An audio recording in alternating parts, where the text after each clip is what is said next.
welcome to the GSL Code A with Wolf and Caldor. It's our final day. We're in our third round. We've got 4 matches today, and only one player out of each match will go on to Code S. Indeed, indeed, and we have awesome matches at that. Really, really great games today. We have SC against Zenio, which is going to be our opening match. We have Marine King against Killer, which is also going to be pretty awesome. That should be a killer match, man. Definitely. And we have Keen against ST. That's right. And another Terran versus Terran. Maru against Nada. And this is going to be a really interesting match. Yeah, that should be interesting.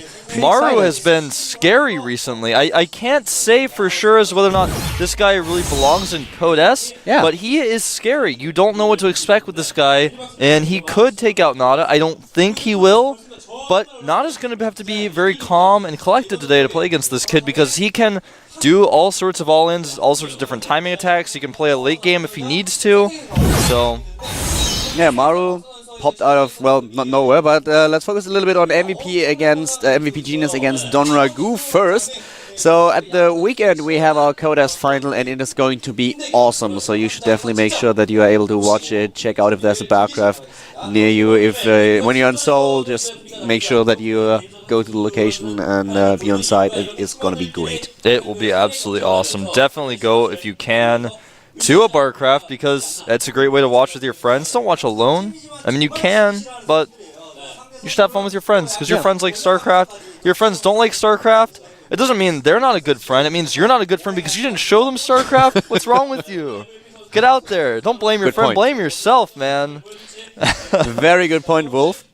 And yeah, talking about Maru, it didn't really pop out of nowhere, but he's a very, very young player. He's 14 years old. He was able to take down Moro in his Code A match, and then suddenly he takes down the whole entire team of StarTale in the GSL, which was insane. But here's another look at the games from day 2. We had Ryung against Supernova. Slayer's player without a problem against Supernova. Terran against Protoss. In the second match, Tasia taking down Squirtle 2-0. Virus losing to Jakji, and Hero with a very, very fast win against Slayer's Ganji. Yeah, Ganji not looking that strong on that match for sure. Yeah, Ganji took a little bit of a gamble, and then he was completely caught unaware of his opponent's strategy. These are today's games. We have Zerg versus Terran in the first match, Zenio against SC, Killer against Marine King is going to be our second game, followed by King against Nesty. Maru Prime against Complexity Nada. Yeah, 2 new Complexity players, Killer and Nada, joining the ranks here. We'll see how well Killer can do against Marine King. It's really important for Killer to get that Code S spot back. And, you know, Marine King is going to be a really tough opponent for him. He's really strong in TVP. And I think that may be the most one-sided match we have of the day, and Killer is really going to have to pull things together in order to take out Marine King, man. Marine King just won MVP, so... of course, his confidence level is at an all-time high. Here's our first match. Obviously, you can see both of these players recently falling from S, losing in their group stages, but that's regardless of that, they've both done really well in Code A, and Zenio is a player who recently joined Liquid. He's been kind of up and down, and SC, this guy's story, you could make a movie out of it, man, with how he overcomes basically a disability that he has, you could say, with his collapsed lungs, and still manages to do extremely well in the GSL no matter what. Even if he loses practice time, he comes back. Imagine how good he'd be if he never had that problem. I mean, he is just really a great example of perseverance. A very close match indeed. We have ranking 27 for Zenio and ranking 14 for his opponent. And a nice matchup at that. The first map is going to be in Toons Valley, by the way. Yeah. A map that you don't see as many Terran versus Zergs on as it seems you see Protoss players playing on. Protoss players really like Toons Valley, especially against Zerg. There are a couple of things that favor you lately. Absolutely. That's why I think the reason why we see more Protoss is because in a loser pick situation, the Protoss will pick this map oftentimes. Yeah, definitely. Especially because you can establish 3 bases quite easily as a Protoss player, and that's exactly what you want to do. A 3-base Protoss is just so much stronger than a 2-base Protoss. Yeah, absolutely. So, well, the map is loading, Caldor. I think this should be a pretty close series. Can Zenio take out SC? You ready take for his Code S spot? Yeah, I'm ready, man. Let's get this started. Let's do it. Here at the GSL Code A.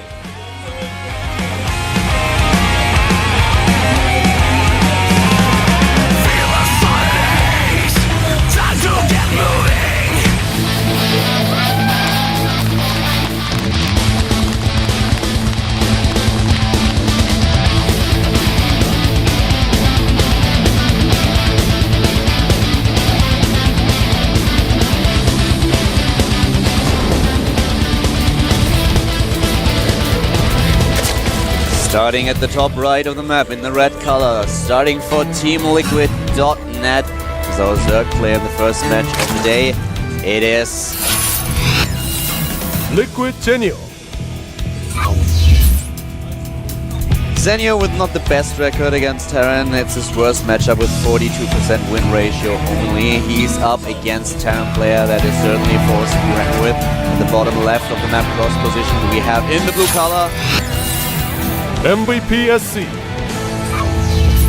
SC, really well known for his streaming of Marines across the map relentlessly against Zerg players. And he has a pretty decent record against Zerg. He has a 62% win ratio. He won 33 games, lost only 20 of them. And in the last few weeks, he was already doing really well against Zerg. He beat July Zerg with 2-0. He did quite well against Donragu too, but he lost the best of 3 series in Code S with a 2-1, so was at least able to take one map. And this is definitely going to be a match that Zenio will have to put some effort into. As I mentioned earlier, his TVZ is not the best. So let's see if he can turn things around today and win against SC and therefore secure his Code S spot. Yeah. This is going to be such an important match for these two to kind of prove themselves. If SC wins this, for example, he'll be back in Code S, where he'll have to compete really well. Whereas Zenio's kind of been there, done that. I feel like SC has got more to prove right now, even though he also was in Code S last season. The thing is, whoever loses this match is probably not going to be able to get in Code S. I feel the up and downs will be too difficult. There's too many strong players in there.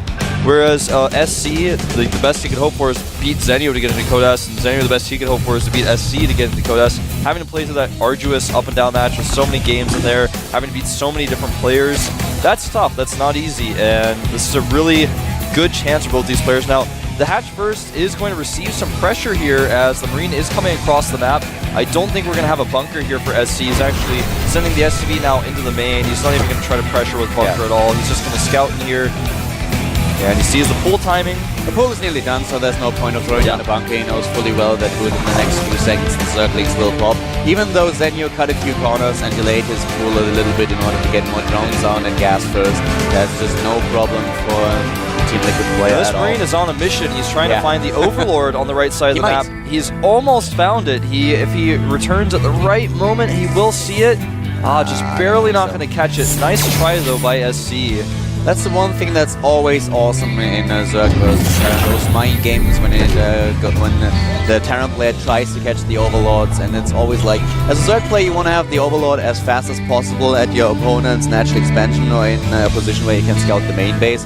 But this meta game that's going on every new map where Zerg players try to find out the best ways to send the Overlord over to their opponent's main base, and Terran players on the other hand is sending out Marines across the map in order to catch the Overlord unaware and maybe supply block Zerg player early on. Yeah, it's great to watch. Spinecrawler does go down here. Catches Zergling there by Zenio. Zenio has no information whatsoever of his opponent's build. His first glimpse is going to be these two Hellions coming across the map, which you will see with some slow Zerglings. Zergling speed is about to finish. Right now, Zenio has only produced in total 4 Lings. He's got 4 more on the way with 5 drones to accompany them. Back at home for SC, Stim has started as his command center finishes up. His 2 Hellions are going to reach the base at the same time as the Spinecrawler is finishing by the looks of things. Just be careful with the Queen. Whole position is definitely something that you should not forget about, but the Hellions are not able to get into the main base. Wouldn't have been able to sneak by the Queen anyways, because there are already Zerglings. Now the Roach Warren being built. How many drones does he actually have? 32. Yeah. This might be... How many gas? 1 gas, getting the second one now. This could actually be Zenio going for some kind of Roach and a Baneling attack. Additional drones, still a possibility. Yeah, it's entirely possible. He is getting that second gas. No Baneling Nest just yet. Perhaps he wants to make sure he can hide it from the Hellions beforehand. You usually start the Baneling Nest as soon as the Roach runs out, so delaying it a little bit. He's still mining gas, and I agree with you, Caldor. It seems to make sense. Yeah, there is the Baneling Nest. You're exactly right. Double gas. It's going to be that 2-base heavy drone Baneling Roach aggression that players like Leenock really popularized. This is so hard to hold, and recently Terrans have just been dying to this left and right. So I like this choice, especially, you know, this map does not seem like a map Zerg players feel very comfortable on these days. A lot of Terran players nowadays just start to go for the third command center, and then they get a little bit earlier than the third command center, they get double gas at one barracks, and therefore they have the gas that they can use in order to get the factory and get the first tank. As soon as their tanks out, they're in a great position, but then SC doesn't have any tanks at all. Oh, no, sorry, I'm wrong. He's getting tank speed right now, and the tank. Okay, he will be fine. Sorry, I didn't see it on the production tab. This is exactly what he did, and that's a reaction to what Wolf just mentioned. There's a lot more aggressive play by Zergs with Roach and Baneling, and SC, he will be prepared for it. I love how in the middle of the map, Zenio is just controlling the positioning of the Hellions with one Roach at a time. Yeah, they're going to die, but he's damaging the Hellions. He's controlling where they are. He's hiding the majority of his Roach numbers until he's got them out. Now he's going to actually try to trap these Hellions. Unfortunately, he'll only get one there.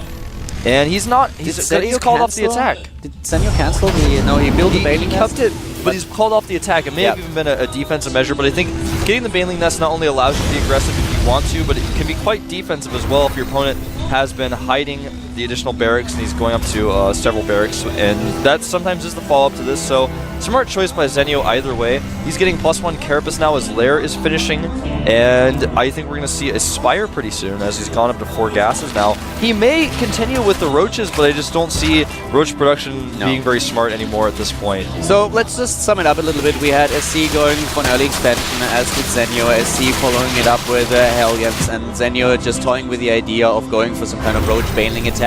He certainly had everything he needed, but at some point he just decided, okay, well, probably I should not attack right now, and it was a wise decision, as SC was already producing tanks, he was already searching siege mode, and he would have been in a position to hold the attack. So Zenio now switching it up, taking the third base, still controlling the map a bit with his Roaches, doing a really good job against the Hellions. So very nice mind games going on in this first game already. I kind of like it, and Zenio is definitely in a position now where he can go. I think he's going for the Infestation Pit. He's going for a very upgrade-heavy style. So even though on this map Mutalisks are not the worst choice, given the fact that he's going for double upgrades now, and also the Baneling speed, an Infestation Pit should be more likely. He's even getting the Roach speed right now, which is going to make his Roaches much more useful. He's controlling the map with them right now. In fact, he's going to take out a Hellion or two. Controls the tower. His creep spread is actually starting to get out of control. He was kind of neglecting it there for a little while, but now he is really getting that creep spread up. He's up to 68 drones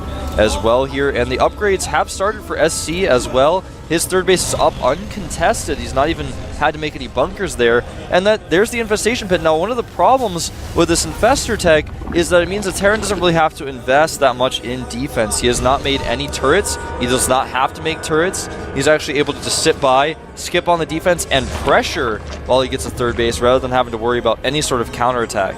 And another problem is that as a Zerg player, you have a hard time defending against drop play. So far, we don't see any by SC, but that might be something that he's going to use later on in order to defend as a Zerg player. Yeah, and he's actually taking control of Watchtower. In fact, Kaldor, there's no starport even out for SC right now. This is very SC-esque with this style. He's adding a ton of reactors right now to go for, well, SC-style Marine rally across the map. Banelings with speed are out here, but really nice positioning by SC's Terran across this creep. And so he should. You need to make sure that you kill as many creep tumors as possible if you're up against Zerg, because creep will just delay your push as a Terran.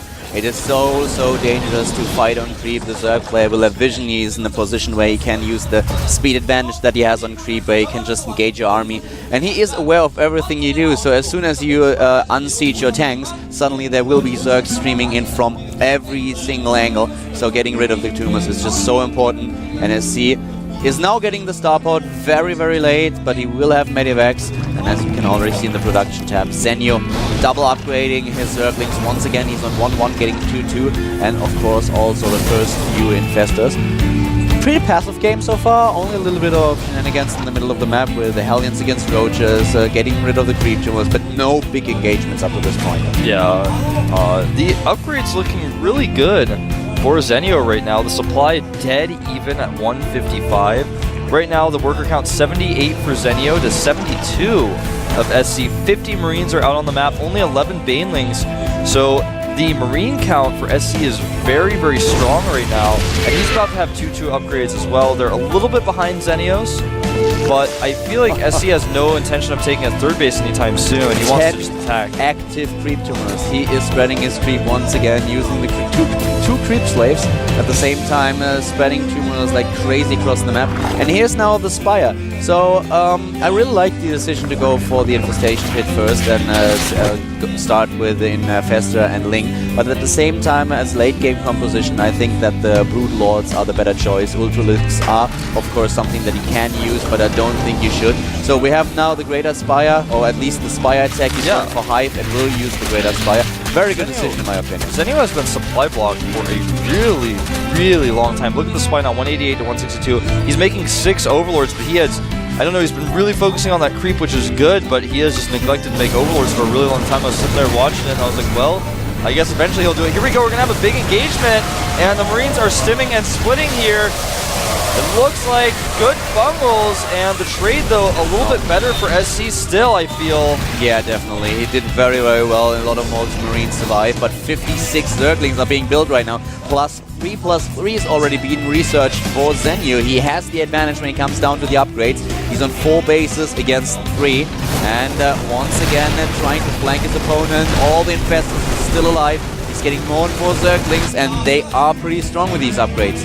Yeah, they really are. The upgrades are about to be evened out, but they're just not quite there yet. SC trying to push forward here, bait out some bungles, bait out some Zerglings perhaps with the siege tank fire. He's staggering his tanks really well, but I'm not sure if he has the Marine count to support this right now. This is really scary for SC. He's pushing forward again, trying to bait those Infestors with the siege tank fire. He's got a few Marines here, and I feel that Zenio is a little bit uncertain about how many Marines are behind. He could have perhaps broken the siege line several times, but he's never committing because he's not sure how many Marines are back there. Nice bungles, but he does trade an Infestor for a bungle there. Yeah, indeed, you're perfectly right. Zenio does not know how many tanks there are in the back, and therefore he's playing it a little bit cautious. Is he open up a flank? Yes, he is. Trying to catch the reinforcements. Good job taking off a tank or two. Really well done so far by Zenio. 164 supply for SC, though he's a little bit ahead. And the Greater Spire is halfway done. +3 upgrades not ready just yet, so they are both on even upgrades. No Adrenal Glands. The Corruptors are taking out a lot of medevacs, but he has kind of shown his hand here. His opponent now knows he's not going for the Ultras tech, which wouldn't really make sense anyways, but now he's absolutely certain that he will be dealing with Broodlords. In fact, he's adding 2 starports as a result. Realizing this, wanting to switch into Viking production, he's already starting 2 Vikings at a time at his initial starport, but the upgrade's way ahead for Zenio here. If he can just hold this base a little bit longer, he should be able to take a huge lead in this game, but he's not going to hold it. SC takes it down, and I really feel Zenio is being way too indecisive with dealing with this push. He had a force in the back that was trying to pick off reinforcements and did a really good job. And at the same time, we have a block at the 4th base of the Terran player, so job well done for Zenio. But nonetheless, he lost one of his bases, established another one to the right side of the map. Ultralist tech now for Zenio as well, so he definitely has the option of going Ultralist if need be. But he should get Adrenal Glands. I'm a little bit surprised that he does not research the upgrade. If he sticks with his Zerglings, and it looks like he will, then he needs the Adrenal Glands upgrade. Yeah, and again, he's just hesitating. He could crush this army easily with the force he has, but he's hesitating too much here, Caldor. And every time, SC, even though he has a small force that the Zerg army should be able to take and crush, which is the weakness of a Terran army, is it being too fragmented. He's not grabbing these fragmented armies and killing them. Instead, he's running forward, taking a few siege tank shots, going, oh, I don't want to fight this, and then turning around. But if he had just committed to some of these engagements, especially with the sick flanks he had set up, he could have taken this out some great bungles. Beautiful bungles, well done. We have SC scanning ahead the entire time. He's doing a good job at making sure where his opponent is, trying to get an idea where the Zerg positioned his forces. Finally, we have Adrenal Glands for Zenio. I like it. He did not forget about the upgrade. And slowly but steadily, SC is trying to get into a position where he can attack the base at the right side of the map. The creep's starting to recede pretty substantially. SC, I feel, has taken a pretty strong foothold in the center. This drop is not going to be very effective with the Spine Crawler going to work on it like that. One thing that I want to mention is Ultralists on Entomb Valley are good when you are, as a Zerg player, in a defensive position. A defensive position meaning that the Terran player is positioned in the middle of the map. Because there is a lot of space where you can flank. It gets a lot harder if you try to be aggressive and try to take down, for example, the 4th of your opponent, because there are a lot of bottleneck positions where the Terran player can make sure that he's tanks in the back. He can focus a little bit more on his Marauder production, which is exactly what SC is doing right now. So as long as you fight in the middle of the map, you're fine with Ultralists. If you're getting aggressive and you have too many of them, then you're in a bit of trouble. But Zenio only has 3 Ultralists, and I really like this. He only has 3 Ultralists, and he is not committing too much on the really massive units, the really massive melee units. They would block each other quite a bit, so I really like how Zenio plays this. Oh, and we have a Nidus network. Oh, this is really interesting. I really like the Nidus network. Late game Nidus. He's got Overseers positioned around the map that will allow him to plant Niduses anywhere he wants. In fact, it looks like he wants to put one in the back of SC's main. Now, SC does have vision of that location, but will he notice at the time? Probably not. I really love this decision by Zenio. This is awesome. There's another Spire being built. Yeah, he's going to want to get double upgrades here. And this drop is actually being pretty significant. He sends a small force back, but he will definitely lose a couple of units before the Zerglings arrive.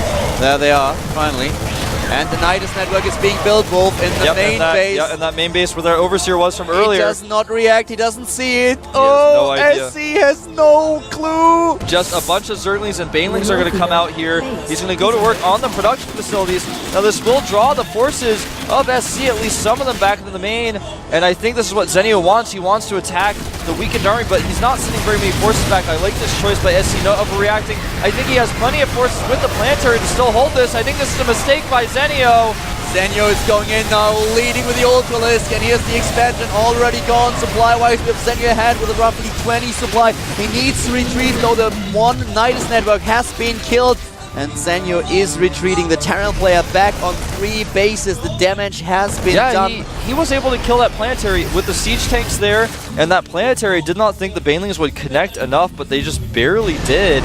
And it ended up being a trade for Zenio that worked out after all. Now there are 2 idle command centers at this point, one of which will be right at that base they just lost. We can just lift it and plant it there. But one at the north of the natural, he's going to want to put that somewhere. But Zenio's been doing such a great job with using Overlords to block with creep the expansion location, so it's going to be a while before he can really secure one of those safely.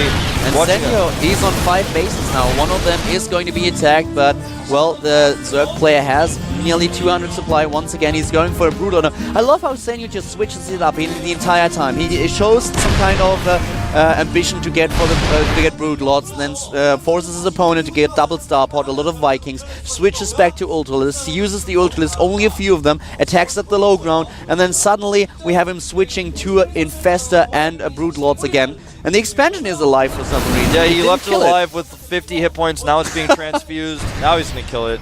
Finally. He got his +2, got out of there, killed that base. Yeah. But really, nice tech switches by Zenio. Very, very well executed. This is exactly one of the main advantages that you have as a Zerg. You can tech switch so fast. And SC, well, he might not be prepared for this one. Well, SC really needs to make use of that command center he's got as naturally. He needs another base right now. He's going to want to hold on to this one. It's not a planetary right now, though. There are so many Broodlords. He's targeting them down. Nice positioning on the Vikings. Infested Terrans being dropped. Zergling's running way ahead, being useless here. So the Infested Terrans knock out one Viking, but that's a lot of energy lost. This is a tough position for Zenio. I feel like he's not quite well. He does get a good fungal off on the Vikings. That's really what he needed. Really good fungal. And another one. Wow, he can take down most of these Vikings. And at the same time, the Brood Lords are now in a position where they can attack. Zenio with a lot of pressure, and he can afford it. He just has to stall time a bit. He has 4 mining bases still. He just built a 5th base, so he's in a position where he can just trade armies. And SC, he's losing ground. Yeah, he's losing a lot of ground right now. He needed to hold this base. He still has not been able to re-secure another command center. He has the command center idle right now. He hasn't even made it into an orbital back to his natural. I feel he's forgotten it. Fungal's hitting the entire army of SC. A full-on retreat by Zenio, but it may be too late. The Broodlord's a little bit out in the open. Another beautiful fungal hits the army, and just have a look at how many hit points there are left. The entire army is down in the red or orange. Very well played by Zenio so far. And as I said, he does not have to engage. The army for SC is so much better than his right now, though. I feel like if he... Oh, getting good fungals again. If he can just get this army healed up and attack again, he will be in a strong position. The worker count is 33 to about 82. That's why SC's supply looks so low, but his army is still strong. If he can just keep it alive with these medevacs, if he can dodge a few more fungals, he'll be in the clear perhaps. But the problem is he can't rebuild. He doesn't have the mining in order to rebuild. Yeah, this is basically his last chance with this push. He's losing his very crucial Vikings and medevacs to the Corruptors. He will take out this base, but he's losing a lot in order to do so. There's so much infestor energy, and I feel like Zenio has too big of a hold on this game. He lost one of his bases. Yeah, he's going to lose another one. At the same time, we have once again the base to the right side of the map. And SC is now losing unit after unit. He's taking down bases, for sure, but at the same time, he's losing units, and he has not the income to rebuild them. There are way too many Broodlords right now. He has no answer for the Broodlords, yeah. Kaldor. What an entire army destroyed. Awesome fungal, really 172 to 65. SC has resecured his 4th base. He's not used that command center's natural still. He's kind of sitting over there. He has no real income. He's trying to drop as many mules as he can at that base, but it's not going to be enough because Zenio is actually going to attack very soon with, he's even got queens in the composition now for transfuses. Zenio has now 177 supply against 70, so is more than doubling his opponent's supply. All the infestors and all the fungals he has available, the army of SC with a very low siege tank count of 0 will probably not be able to deal with it. He's building 6 additional infestors. He will be at 8 in a few seconds. And even though he's building SC's building a planetary fortress now, this will not be enough. Absolutely not. This is going to be the final attack. He's making a few extra banelings for some hits here. The planetary for SC will be up fairly soon, but this does not have enough answer for the Broodlords. There's so many Corruptors. Here we go. He's just going to bungle and attack away from the planetary. SC not getting that defender's advantage, and this game is over. GG! Well played by Zenio. SC, a very nice game, but in the end it's Zenio who comes out the victor. Yeah, some very crucial engagements for Zenio there, showing a great amount of creep spread and map awareness. And I feel SC's shortcoming was his inability to maintain a solid amount of income.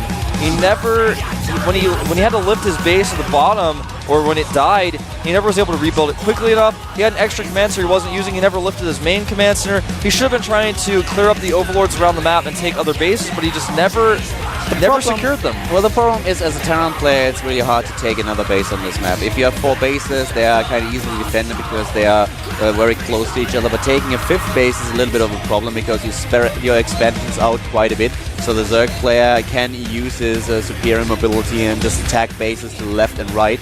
At the same time, as Zerg, it's a little bit easier to defend them because as soon as the Terran player moves into the middle of the map, you have those huge areas where you can flank him from 2 or even 3 sides and just crush his entire army. And Zenio had the armor composition to do it. The drop play that might have saved SC, we've never seen it. We didn't see it in the last game. He had like 1 drop going on at some point, did a little bit of damage. But, well, compared to, for example, Puma, who had assembly, used this very, very drop-heavy style against his opponents, against his Zerg opponents, it was not really all that, I don't know, not really all that strong when it was by SC. Yeah, it was not very effective, for sure.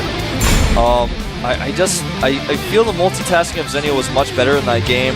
SC never once attempted to take the bases on the outskirts of the map. The bases that were not under attack by Zerg and were not even very vulnerable. There were just safe bases for him to take that he didn't even try to do. And eventually the income for Zenio was so much better. Sure, SC was constantly trying to shut him down, but he never was able to do it enough. Will Zenio shut SC out here 2-0, or will SC tie up the series 1-1? The map is Daybreak.